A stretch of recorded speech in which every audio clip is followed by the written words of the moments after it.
Welcome back to Vinay भटक्या. आपला ट्रिपचा आजचा 9वा दिवस आहे आणि हॅलॉंग बेच्या क्रूजवर दुसरा दिवस आहे. सकाळचे 6:30 वाजता आमचा ब्रेकफास्ट ठरला होता. 6:30 ते 7:30पर्यंत ब्रेकफास्ट होता आणि ब्रेकफास्ट नंतर आम्ही जाणार होतो एक केव बघण्याकरता. सकाळच्या ब्रेकफास्टला आहे हे बघा, हे दिले ऑमलेट, स्क्रॅम्बल एग किंवा हाफ फ्राय आणि ब्रेड, त्याच्याबरोबर चहा, कॉफी आणि थोडेसे काय ब्रेड्स असतात त्या प्रकारचा असा लाईट ब्रेकफास्ट होता. फ्रूट्स होती थोडीशी. हे करून 7:15च्या सुमारास आम्हाला निघायचं होतं एक केव बघण्याकरता. साधारण केवच्या इथे एक 2-1 तास तिथे आपले जाणार होते. मग येऊन फ्रेश होऊन लंच करून आपलं चेकआउट आहे. तर असा हा क्रूजचा प्रोग्राम आहे. आजचा दुसऱ्या दिवशी काल आपण आलो होतो. कालच्या तुम्ही 2 व्हिडिओमध्ये बघितलंच असेल. क्रूजमध्ये आपला वेळ कसा गेला, जेवण कसं होतं, नंतर आपण ज्या केव्ज बघितल्या, एक आयलंड बघितलं. हा दिसतोय हा नितीश, ह्याच्याच वंडर टूरमधनं आम्ही ह्याच्या गेलो. एक वडापाव, एक वडापाव, मिसळ पाव, वडा सांबार, एक अंडा बुर्जी पाव, थालीपीठ, थोडीशी गंमत चालली होती, कारण बऱ्याच लोकांना आता वडा सांबार, इडली सांबार, मिसळ पाव, वडापाव याची आठवण येत होती. त्यामुळे ते थोडंसं ऑर्डर घेत होतो. आता आपण जे बघितलं तिथे त्या ब्ल्यू टँकरमधनं पाणी रिप्लेसमेंट चाललं होतं. ही जी दिसते ही त्यांची फीडर बोट आहे. आता ही सकाळी लवकर हॅलॉंग बेच्या पोर्टवरनं त्यांचं जे काय सामान लागतो कुकिंग करता, कारण आम्ही चेक इन झाल्यानंतर परत दुसरी बॅच कुठली तरी येणारच असेल, तिथनं ते सामान घेऊन जातो. ही जी बोट आहे, ह्या बोटीने सकाळी सकाळी त्यांचं फिश, फ्रूट्स जे काय असतात ते सकाळी घेऊन आलेले आहेत. याच बोटने आता आम्हाला निघायचं आहे. बोट तयार पण आहे आणि इथे जी आमची बोट रात्रभर उभी होती बघा, आजूबाजूची सिनरी बघा, किती छान सिनरी होती. हा जो दिसतंय हा लाईमस्टोनचे डोंगर आहेत. फार जुने असं हे डोंगर आहे. 500 मिलियन वर्षापूर्वी हे निर्माण झालेले असावे. बोटवरनं आम्ही दुसऱ्या एका तिथूनच्या ठिकाणी आलो, जिथे आपल्याला आपली बोट्स चेंज करून ह्या छोट्या ज्या बांबू बोट्स त्याला म्हणतात, या बांबू पेट्समध्ये जाऊन आपला हँग लुऑन ह्या केव्जमध्ये जायचं होतं. ही बघा, ही दिसते ही केव आहे आणि ह्या केवमधनं आपण पलीकडे जाणार होतो. आणि त्या पलीकडे चारी बाजूनी डोंगर आहेत आणि मध्ये असा एक लेक तयार झालेला आहे. त्या लेकवर जाऊन कयाकिंग असं हे दिसत आहेत, ह्या तुम्ही करू शकता. किंवा तुम्ही ह्या बांबू बोट, आता ही काय बांबूची नाही आहे पण त्याला बांबू बोट म्हणतात, त्यांनी तुम्ही त्या आतमधल्या तलावात लेकवर जायचं होतं. ही केव साधारण 100 मीटर लॉंग, 4 मीटर वाईड आणि 3 मीटर हाईट अशा हा टनेल झालेला आहे तयार. आणि ह्याचं महत्त्व म्हणजे आतमध्ये जो सीन आहे, अतिशय सुंदर असा हा लेक तयार झालेला आहे आणि चारी बाजूनी डोंगर असल्यामुळे इथूनचं पाणी पण अगदी शांत आहे. ॲक्च्युली हे समुद्राचंच पाणी आहे आणि ह्याला म्हणतात मदर्स नेचर्स गिफ्ट टू हॅलॉंग. इतकं सुंदर आहे. बघा, चारी बाजूनी तुम्हाला डोंगर दिसत आहेत आणि पाणी तर इतकी ट्रान्सपरंट पाणी आहे, तुम्हाला खालचा तळ पण दिसतो. आमच्या लोकांची बोंबाबोंब चालूच आहे. ही सगळेजण खूपच एन्जॉय करत आहेत. थंडी पण पडलेली दिसते तुम्हाला, स्वेटर घातलेले आहे सगळ्यांनी. फार सुंदर असा हा व्ह्यू पॉइंट आहे. आम्ही अगदी सकाळी आलो होतो, नंतर मग दुपारी परत इथे गर्दी होते ह्या लेकला. हा समुद्रच आहे, पण ह्या चारी बाजूने डोंगर असल्यामुळे हा लेक तयार झालेला आहे. आणि हे बोटिंगचे स्टाईल पण बघा. लाईफ जॅकेट सगळ्यांना कंपल्सरी आहेत. ह्या बोटवरनं आपण आलो ह्या डोंगराच्या इथे. इथे माकडं तुम्हाला दिसतील. हे फेमस आहे गोल्डन मंकीज म्हणून. या इथे फेमस हे माउंटन्स आहेत. हा दिसतोय हा गोल्डन मंकी आहे. बरीचशी छोटी मोठी माकडं पण आम्हाला दिसली. जवळ 1-1.5 तास तिथे फिरल्यानंतर मग आम्ही परत निघालो ते आमच्या बोटीला मेन क्रूजवर जाण्याकरता. मस्त असा सकाळी 1-1.5 तास आमचा गेला.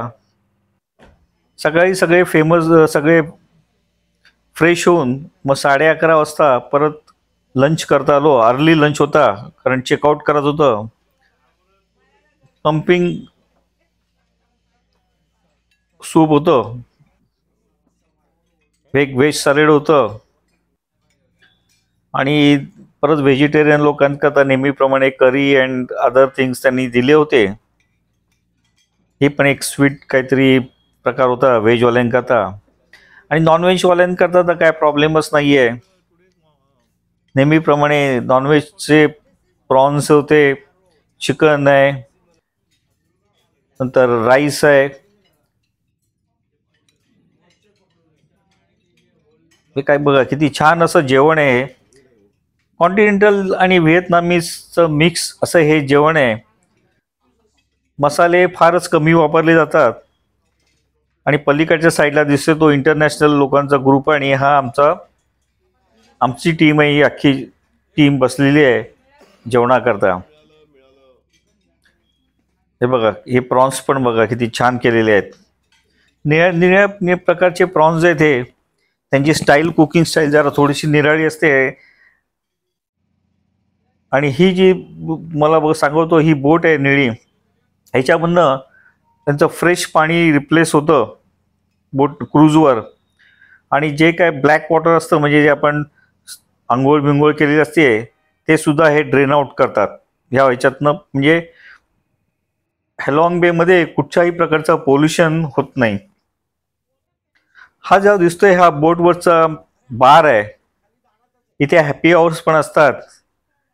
बियर किंवा स्कॉच हे सगळ्या प्रकारचं तुम्हाला ड्रिंक्स इथे मिळू शकतात. ज्याला कोणाला एन्जॉय करत असेल तो वरच्या डेकवर जाऊन बसून तिथे नक्कीच एन्जॉय करू शकतो. आणि ही प्लेस पण तशीच आहे. नंतर आपण आलो किचन बघायला क्रूजचं. आणि हे शेफ आहेत, यांनी सगळी थोडीशी माहिती दिली कसं होतं काय होतं. आणि थोडंसं आपण किचन पण बघितलं. बघा किती स्वच्छ असं किचन आहे. छोट्याशा जागेमध्ये जवळ 40 लोकांचं जेवण निरनिराळ्या प्रकारचे डिश हा तयार करतो. हे बघा हे आता आपण बघायचं सकाळी बघितलं हे फ्रूट्स आलेले आहेत. आता दुपार जे नवीन लोक चेक इन करणार आहेत त्यांच्याकरता हे चीज आहे, हे फिश आहे, मटण आहे, चिकन आहे. हे बघा हे चिकन आलेलं आहे इथे. यांनी सगळं दाखवलं. सगळं फ्रेश येतं अगदी. म्हणजे कुठच्याही परिस्थितीमध्ये फ्रीझरमध्ये ठेवलेल्या गोष्टी इथे मिळत नाही. दररोज सकाळी त्यांची बोट ही करते. मग आमचा टाईम झाला डिपार्चर करता.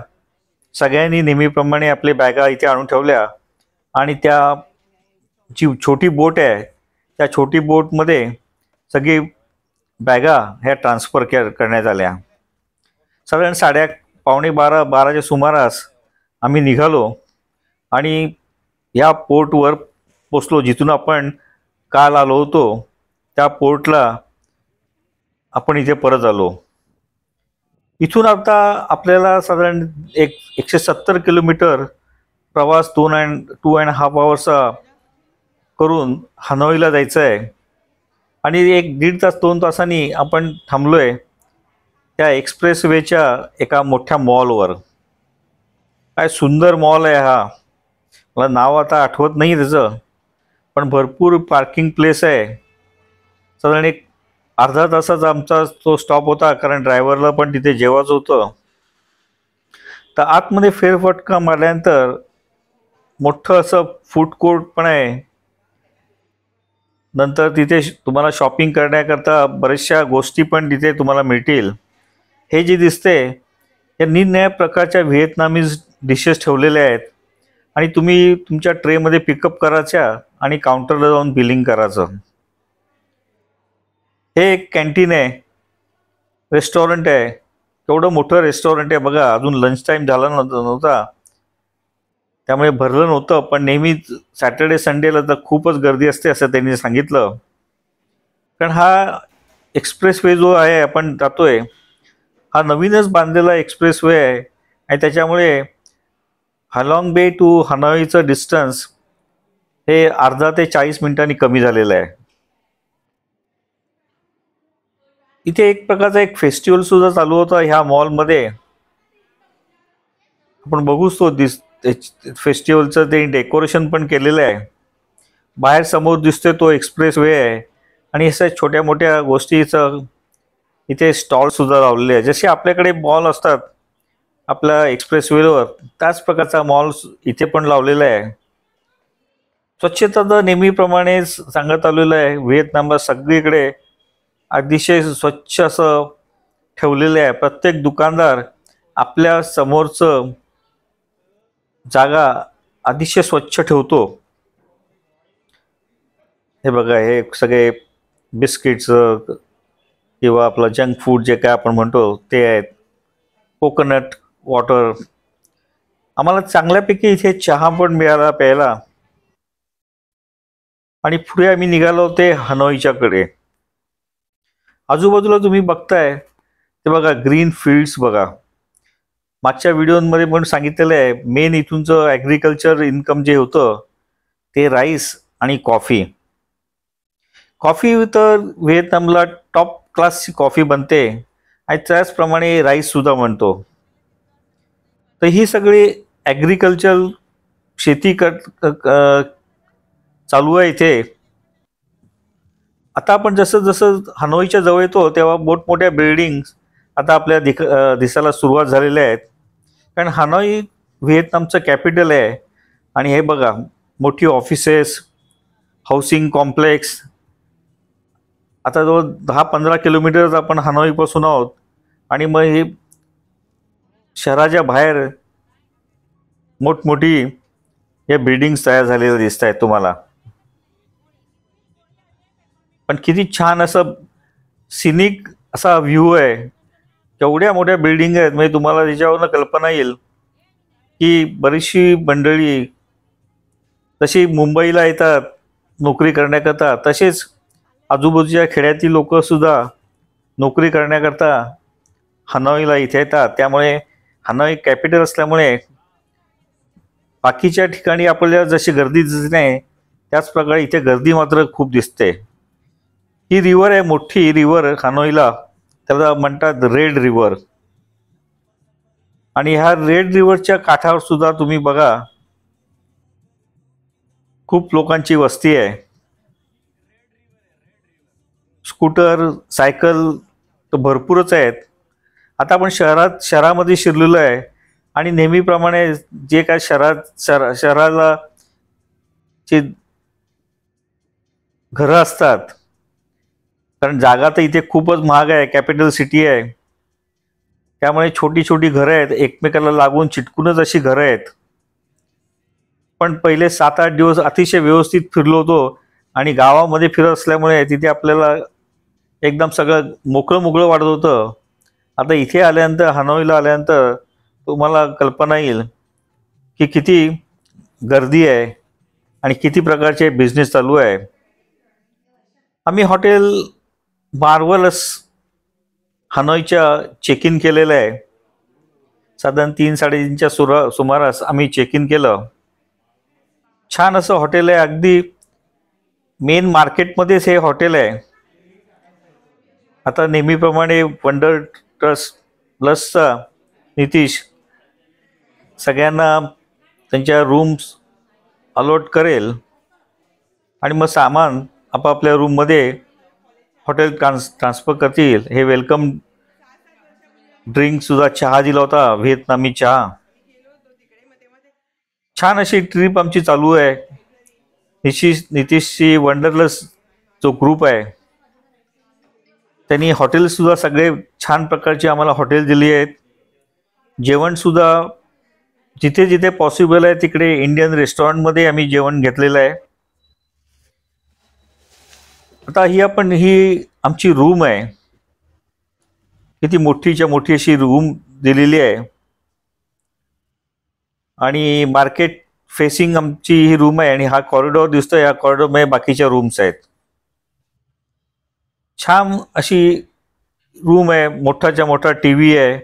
नेहमीप्रमाणे ड्रिंकिंग वॉटर आहे. चहा कॉफी करण्याच्या फॅसिलिटीज दिलेल्या आहेत. हा सोफा आणि मध्ये सेंटर टेबल. इथे बसून तुम्ही चहा कॉफी ड्रिंक्स एन्जॉय करता आणि बाहेरचं व्ह्यूसुद्धा तुम्हाला इथून बघायला मिळेल. हे बघा, अगदी मार्केटमध्येच आहे. खाली कॉफी शॉप्स आहेत, रेस्टॉरंट्स आहेत आणि टॉयलेट बाथरूमसुद्धा एकदम क्लीन आहे. गरम 24 आवर्स गरम पाणी पण दिलेलं आहे. शॉवर चांगला आहे. तर ओव्हरऑल सगळी हॉटेल आमची ट्रिपमधली अतिशय छान अशी नितीशच्या वंडरलस टूर्सने आम्हाला दिली होती. आता आपण नंतर संध्याकाळी जाणार आहोत ते हनॉईचं थोडंसं साईटसीइंग करण्याकरता. ते पुढच्या व्हिडिओत आपल्याला बघायला मिळेल. So thanks for watching. Video आवडल्यास लाईक करा, शेअर करा. माझ्या चॅनलला सबस्क्राईब करायला सुद्धा विसरू नका. आता पुढचा व्हिडिओ आपण घेऊन येऊ ते हनॉईमधलं थोडंसं साईटसीइंग.